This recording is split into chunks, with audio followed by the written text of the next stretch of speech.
¿Qué tal? Buenas tardes y bienvenido a este nuevo capítulo del ciclo de entrevistas del canal de TV del diario digital Conclusión.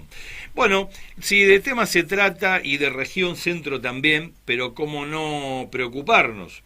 Estoy hablando precisamente de lo que significa para usted en la cotidianidad del precio de los alimentos. Distintas personalidades y distintos entrevistados nos hablaban acerca de qué está pasando en el mundo con el precio de los alimentos y cómo parece ser de que este efecto pandemia ha de alguna forma condicionado al resto de la humanidad a comer como puede. Y en este comer como puede, digo, porque da la casualidad que aquellos países que son los principales proveedores tienen grandes núcleos de la población que no pueden satisfacer necesidades mínimas.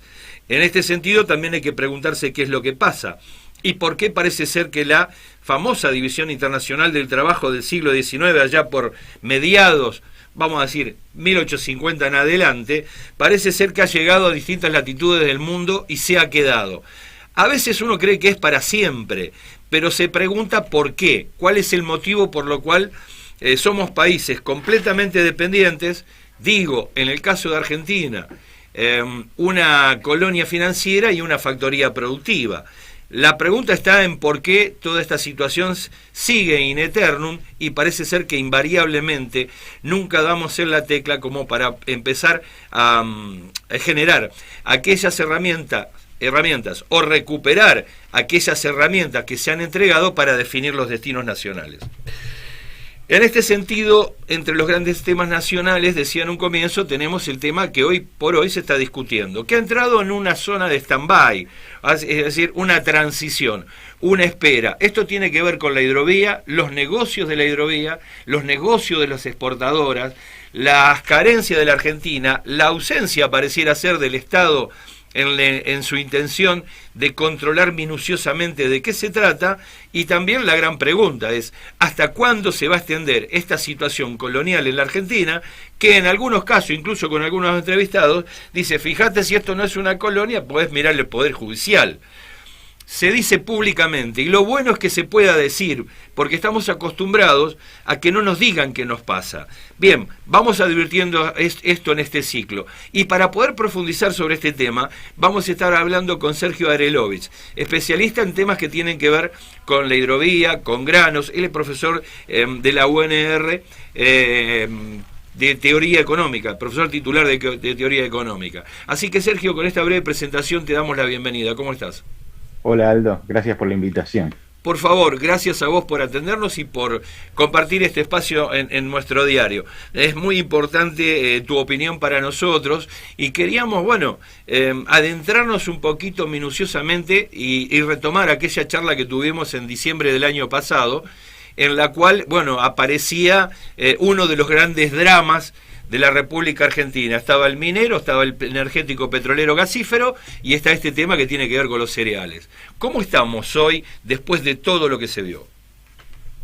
Bueno, algunas cosas han permanecido del mismo modo y otras me parece que se están acomodando, no solamente en función de lo que está ocurriendo en la Argentina, sino el reacomodamiento a nivel global que uno ve, sobre todo los países que cortan el bacalao, ¿no? Por decirlo de alguna manera para que se entienda bien. Sí, claro. En este sentido, creo que hay que ser consciente que la economía argentina, fundamentalmente la exportadora, está engarzada, está enlazada a una división internacional del trabajo, que no es tan explícita ni tan fija como lo había en otro momento, pero en medio de un conflicto por la disputa por la hegemonía mundial, en la cual Estados Unidos, que en algún momento se consideraba como en transición hacia el abandono del poder hegemónico mundial, los círculos de poder estadounidense consideran interpretan que esa transición ha terminado y que la transición han perdido, porque en lugar de un poder único en el mundo, hay como una especie de poder tripartito, tal como lo plantea Atilio Borón, por un lado Estados Unidos, por el otro lado Rusia, por el otro lado China. Entonces el comercio internacional argentino, la inserción de la Argentina en el mundo, de algún modo está también caracterizado, influenciado severamente por esta transformación en la distribución de la hegemonía mundial en materia económica y política. De hecho, The Economist hace unos días se publicó un mapa muy interesante donde muestra dos fotos, y una de las fotos es el peso que tiene la economía china en acuerdos con el resto del mundo. China tiene acuerdos que implican poner en el primer lugar de socio comercial al resto de los países con 144 naciones, lo cual ya genera un proceso de transformaciones severamente importante respecto de lo que uno había podido ver hace 20 años atrás, por ejemplo en la crisis del 2001 o inclusive en la crisis hipotecaria del 2008. Bueno, las complejidades que tiene la inserción de la Argentina en el mundo están asociadas con este proceso de transformaciones, por lo cual hoy más que nunca se hace necesario planificar el desarrollo mirando las necesidades locales y reconfigurando todo en la inserción, sobre todo en materia de comercio exterior y en vínculo con las inversiones extranjeras. Pero esto no es una cosa sencilla. La Argentina viene con años de dura crisis, por lo tanto las urgencias en general dejan lugar a las importancias, como decía Mafalda, o lo dejan para nunca o para más tarde, pero en algún momento hay que parar la pelota y abordarlas, de lo contrario no vamos a seguir sino acompañando el comportamiento de serrucho con subas y bajas que la economía mundial en este proceso de transformación nos ofrece, ¿no? Bien, ahora, en esta suerte de postal que nos describís, vinculada a esta transición que también se da en el mundo, donde no hay una hegemonía tal cual la tenía Estados Unidos anteriormente, ¿qué es lo que debe definir Argentina? ¿En función de lo que ve afuera para ver cómo se posiciona, o primero definir su situación, digamos, de modelo de país para después, digamos, cargar tintas con socios comerciales específicos? Bueno, ocurre que todos los procesos de transformaciones que uno se plantee, por bueno que sea el plan de desarrollo, lo será siempre en el medio del desenvolvimiento de este tipo de vínculos que tiene. La Argentina no puede abandonar lo que está haciendo, porque los impactos serían formidables. Por lo tanto, todo proceso de transformaciones requiere planificación, administración, consenso y sobre todo mirar los efectos derivados del abandono de viejos paradigmas para sustituirlos por otros en los cuales uno encuentre, en cuya virtud uno encuentre la posibilidad de la mejora de la vida del conjunto de la población, para salir de estos niveles altísimos e intolerables de pobreza y desempleo que tiene la Argentina hoy, ¿no? ¿Qué nos justifica eso, Sergio, estos niveles de pobreza y, bueno, un nivel de inflación, por lo cierto, bastante alto, que de alguna forma fabrica ese número, ¿no? Bueno, uno de los elementos que la cataliza, que las acelera, no que las produce, es la alta inflación.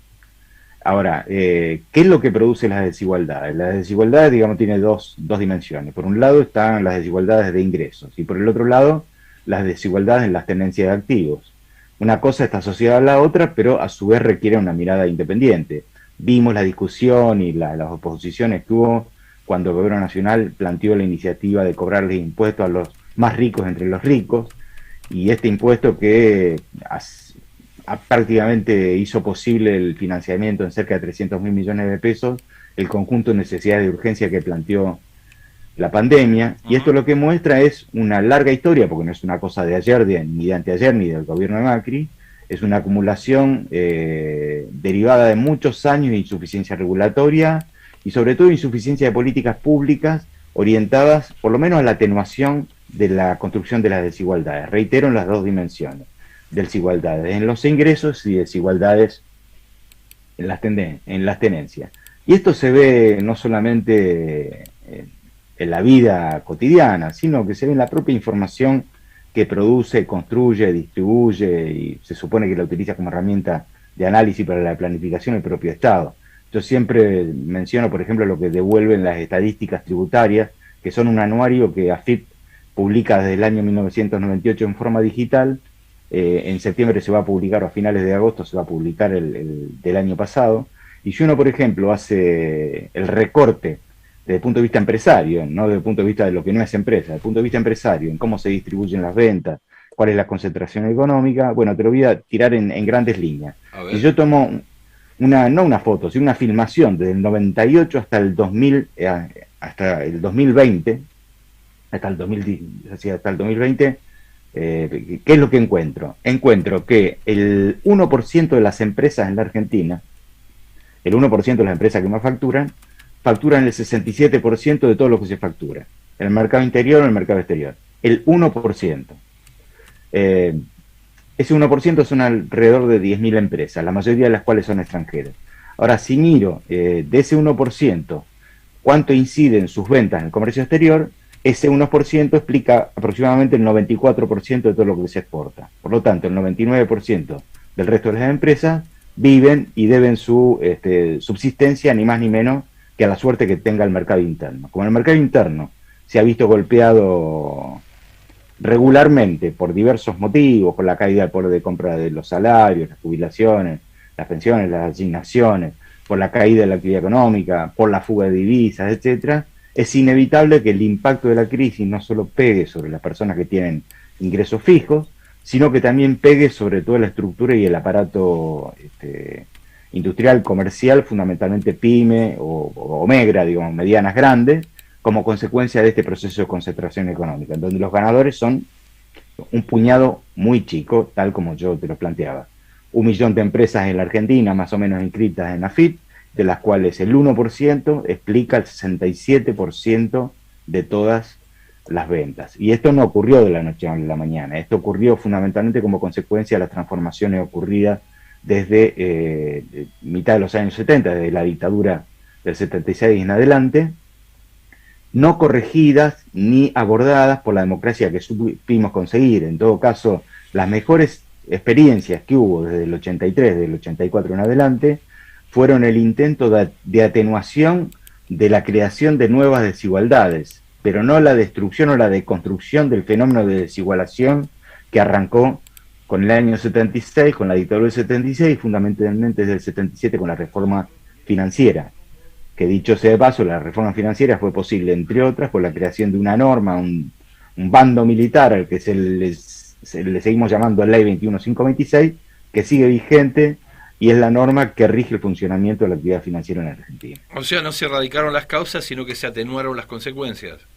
Exactamente, lo cual no le quita mérito, no. Pero en algún momento hay que discutir lo de fondo, ¿no? ¿Qué es lo que impide que se discuta esto, Sergio? Bueno, me parece que uno puede ser respetuoso del temor político que tenga la fuerza que con buenas intenciones esté sentada en la rosada, pero me parece que una de las cosas que creo que la frena es que estos procesos de crisis se aceleran en los periodos de preelección.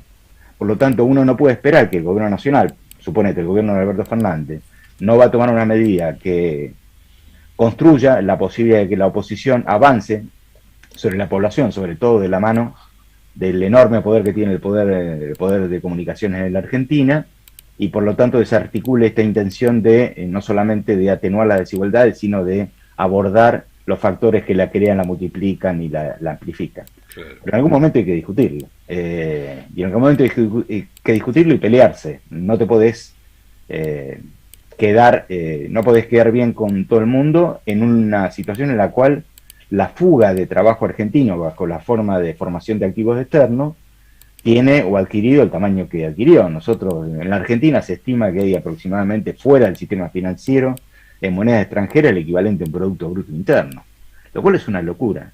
Y significa que hay un poder de ahorro en un núcleo muy reducido de la sociedad argentina, fundamentalmente las empresas, que hizo posible sacar de circulación esta suma de dinero, no obstante lo cual continúa su actividad en su actividad principal declarada, ¿no? Que puede ser productiva, comercial, de servicios, inmobiliaria, lo que fuere. Bien, ahora digo, de alguna manera para los argentinos, escuchando esto y el tema de que parece ser que los tiempos, y lo sabemos, políticos corren no a la par de los tiempos sociales y muchas veces incluso de los mismos tiempos económicos, ¿no? Porque hay medidas para tomar, porque hay que consultar, planificar o decidir, pero al mismo tiempo creo, no sé si te da esta sensación de que los argentinos necesitamos alguna certeza, y en este tipo de diagnósticos como nos estás compartiendo, ¿no crees que los funcionarios tendrían que de alguna manera encargarse de comunicar hacia dónde se quiere ir y cuál es el impedimento, de alguna forma, como para decir la sociedad o sectores de la sociedad puedan decir, bueno, ¿en qué ayudamos nosotros? Porque parece que el destino es de todos, y más en un país periférico, ¿no? Mira, yo coincido con vos que uno puede señalar problemas o errores o insuficiencias en Sí, materia claro. comunicativa, pero me parece que es hora de volver a discutir algo que se trabajó y que resultó después destruido por el gobierno de Macri cuando subió, Claro. que es el tema de la ley de medios, que creo que no hay que discutirla solo en el término legislativo, hay que discutir otra cosa, ¿no? Sí.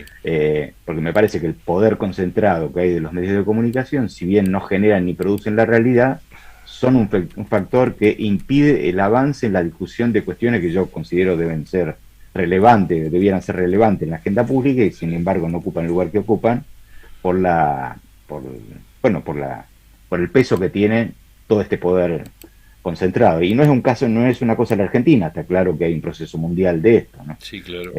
Si uno mira las 5 grandes cadenas en el mundo y el poder que tienen y la capacidad de producción de información o la capacidad de producción de desinformación que tienen, bueno, sabemos que estamos metidos en ese baile. Sí, Por lo cual, pero en algún momento lo tenés que abordar, ¿no? sí. Porque no se trata solamente de buenas ideas, sino que se trata también de captar la voluntad política de las sociedades, pero para eso no alcanza solamente con las buenas ideas, las buenas expresiones y los buenos modos de ser.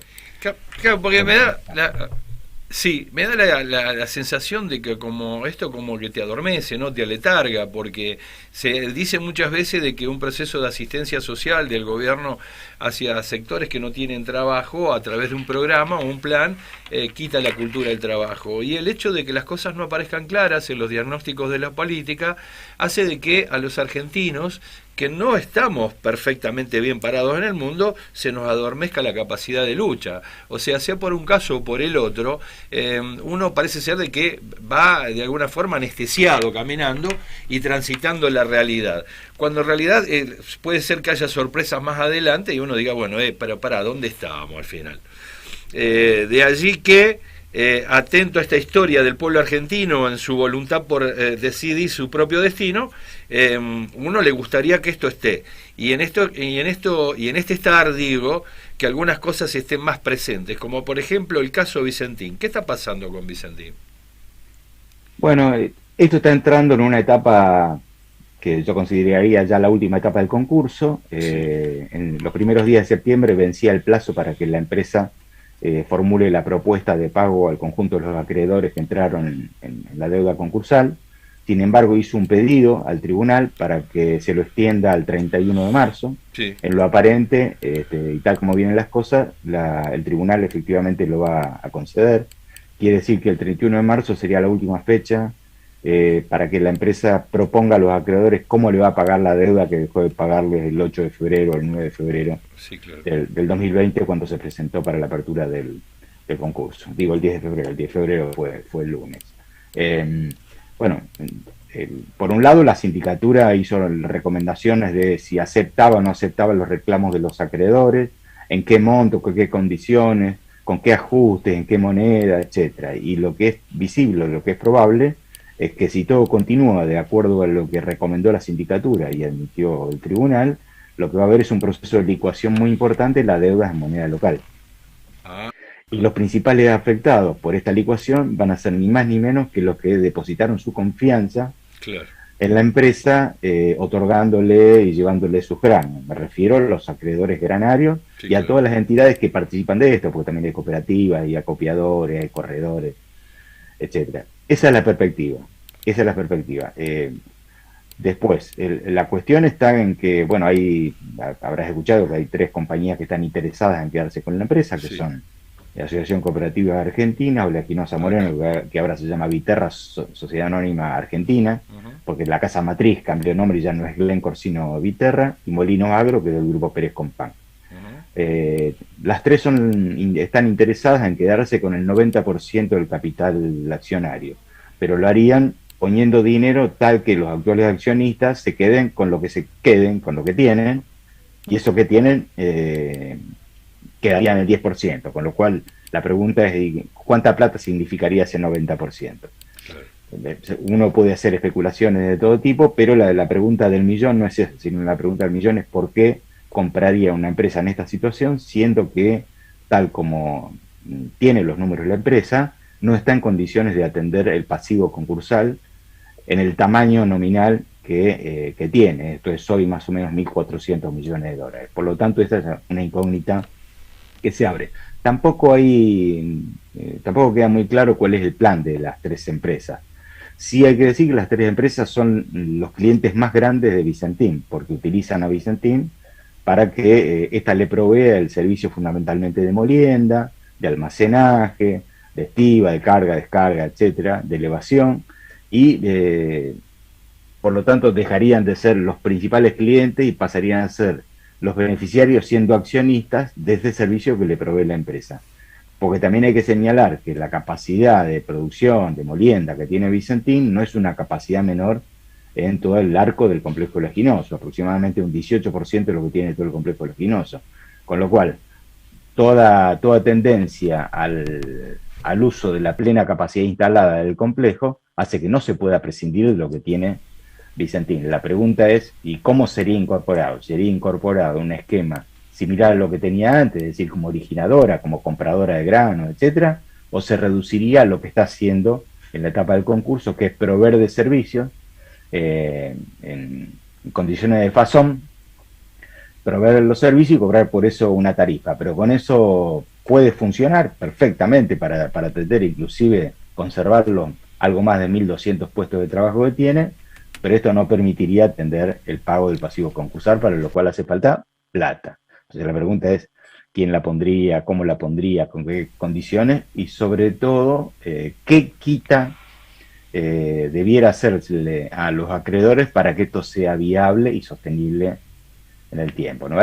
Son más incógnitas que certezas, pero lo cierto que es un concurso muy grande, muy complejo, en el cual solamente se presentó una de las partes, que es Vicentín Sociedad Anónima, pero que quedan afuera las controladas, controlantes, vinculadas, las offshore, etcétera, sobre las cuales uno podría hablar varias horas y contar los vínculos de esto, pero fundamentalmente entender que la forma particular de funcionamiento de la empresa es una forma que emula de alguna manera el comportamiento de las compañías multinacionales, creando estas redes de empresas, en donde en última instancia habría una especie de empresa holding, que es la propietaria de las acciones, y un conjunto de empresas satélites que ocupan un lugar en la división local o internacional del trabajo de cada grupo económico.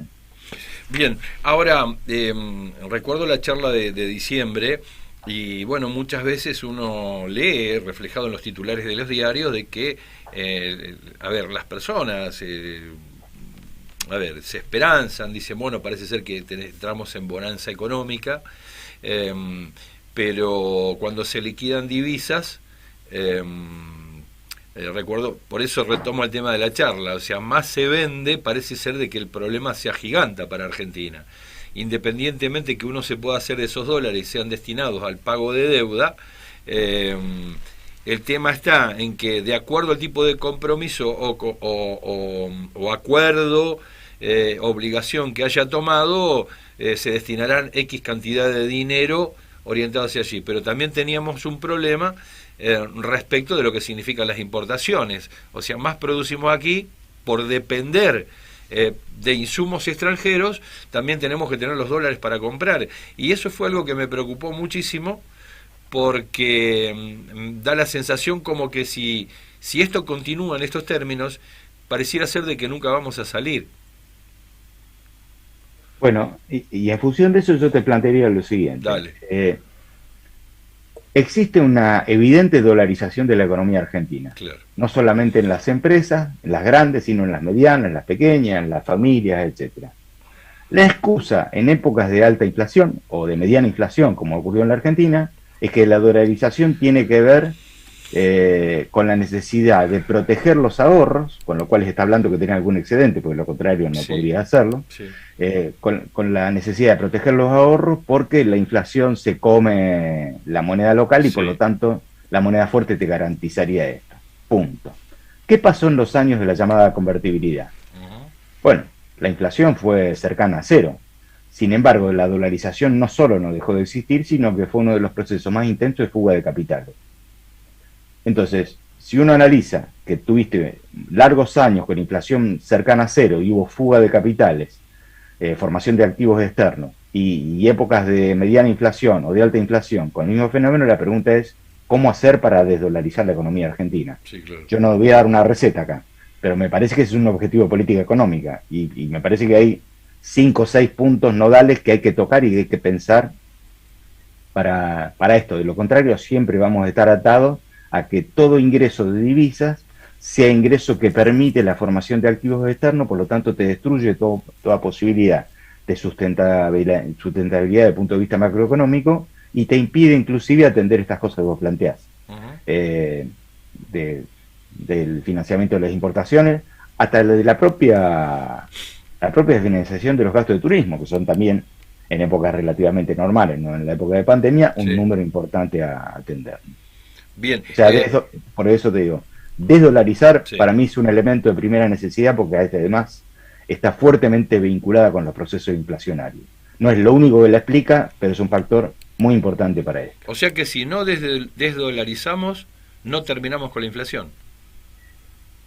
La inflación no se va a terminar de cualquier manera solo desdolarizando, pero la desdolarización es muy importante para atenuar el crecimiento de los precios. Porque después tenés un zafarrancho particular que tiene que ver con transformaciones en la economía mundial desde el 2001 en adelante que también tienen efecto sobre la inflación, en algunos países con mayor impacto, en otros países con menor impacto, que es la tendencia a la pérdida de la hegemonía del dólar en el mercado mundial y como consecuencia de esto, los procesos de devaluación del dólar, no del peso, los procesos de devaluación del dólar que han provocado una inflación en dólares de los productos del comercio internacional. Esto es muy interesante mirarlo.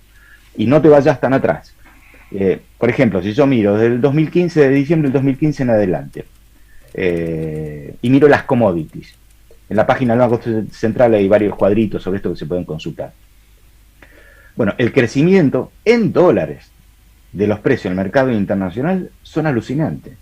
Desde el 2015, vos tenés renglones o ítems de exportación que crecieron 80%, 90%, 300%, 200%. Esto tiene efecto para cada una de las economías. En tanto vos tengas una política de contención de esto no se va a traducir en un incremento de los precios internos. En tanto no tengas política, el impacto va a ser formidable, como está ocurriendo en la Argentina. Y porque además entra en la disputa de esto que el gobierno nacional actual y durante el gobierno de Cristina intentó abordarse, que despegar el comportamiento de los precios locales con los precios internacionales, utilizando, entre otras cosas, como herramienta los derechos de exportación y que en buena medida ha logrado atenuarlos, pero no hacerlos desaparecer. Por eso digo que también hay que mirar qué es lo que uno hace respecto de las tendencias del comercio internacional, fruto de la pérdida de la hegemonía del dólar como moneda mundial y los efectos que esto tiene sobre los precios de las commodities, o sea, sobre la inflación del comercio exterior, por decirlo de alguna manera.